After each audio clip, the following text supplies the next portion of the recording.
Hello, my name is Richard Salva. I am the author of several books on the subjects of reincarnation and past lives, all based on the teachings of Paramahansa Yogananda, the author of the classic autobiography of the yogi. Have you ever had the experience where you're talking with someone, having a normal, harmonious conversation, and all of a sudden something you say triggers something in them?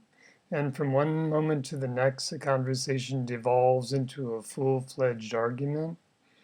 And maybe the other person starts accusing you of something completely foreign to your nature. Well, when you have this experience, if you watch the eyes of the other person closely when they are triggered, you may see a look come over them. And that look is caused by what I call a past life shadow. Something you said, it may have been a single word, triggered something inside of them, and a karmic seed burst into flower. And starting from that moment, the other person was no longer relating to you, or at least not completely. They were responding to someone else, someone from the past. A veil had passed over the eyes of their subconscious mind, and instead of seeing you, way down deep in their subconscious, they were seeing some other person.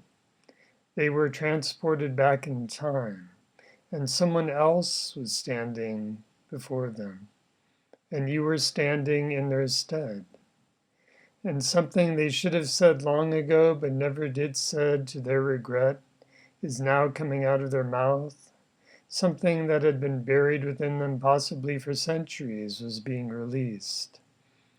Now, if you practice introspection and increase your awareness of karmic and past life influences in your own life, you will begin to notice moments like this and work to deal with them in the best way you can. As you notice other people doing something like this in your presence, you may then begin to notice when it happens to you, and you are the person overreacting because some early life or past life memory has been awakened. And then you start to realize that you always have a choice in those moments.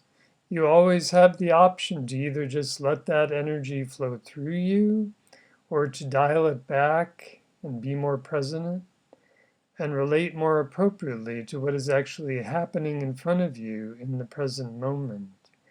Because in either case, whether we're responding to someone else's past life shadow or when our own is being triggered, what we do in those larger than life moments determines the kind of future karma we create for ourselves. And then there are instances when both people are being triggered, and a perfectly normal and harmonious conversation from one moment to the next turns into a shouting match. Have you ever had that happen? And both people deep in their subconscious minds are not seeing the person in front of them, but someone else from the past. And both people are releasing buried emotions and buried words that were never said. In these instances, the whole definitely becomes greater than the sum of its parts.